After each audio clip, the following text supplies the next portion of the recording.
شیخ الہند حضرت مولانا محمود الحسن رحمۃ اللہ علیہ اسیر مالٹا، اسیر کہتے ہیں قیدی کو، مالٹا ایک جگہ ہے، وہاں ان کو انگریزوں نے قید کیا تھا۔ اور دوسرے ان کے شاگرد ہیں علامہ شبیر احمد عثمانی رحمۃ اللہ تبارک و تعالی علیہ۔ ان کی وفات کے بعد کچھ حصہ رہ گیا تھا، تو علامہ شبیر احمد عثمانی رحمۃ اللہ تبارک و تعالی علیہ نے یہ تفسیر جو ہے وہ حتمی شکل اس کو دے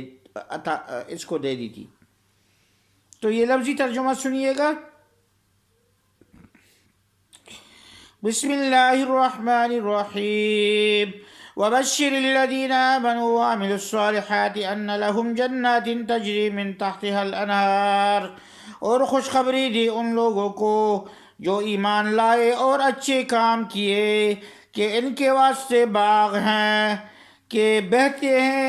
ان کے نیچے نہریں، کلما رزقوا منہا، جب ملے گا ان کو وہاں کا کوئی پھل، کھانے کو، رزقاً کھانے کو، قالوا ھذا الذی رزقنا، تو کہیں گے یہ تو وہی ہے جو ملا تھا ہم کو اس سے پہلے، وَأْتُوا بِهِ مُتَشَابِهًا، اور دیے جائیں گے ان کو پھل ایک ہی صورت کے، اور ان کے لیے وہاں وَلَهُمْ فِيهَا أَزْوَاجٌ مُطَهَّرَةٌ،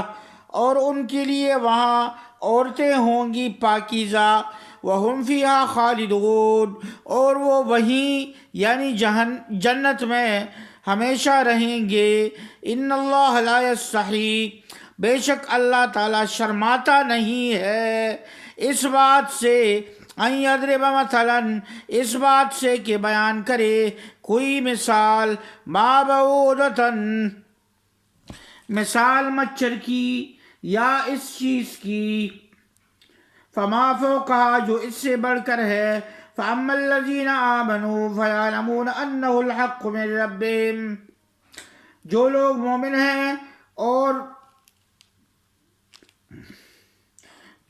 مومن ہیں اور یقیناً جانتے ہیں کہ یہ مثال ٹھیک ہے جو نازل ہوئی ہے ان کے رب کی طرف سے،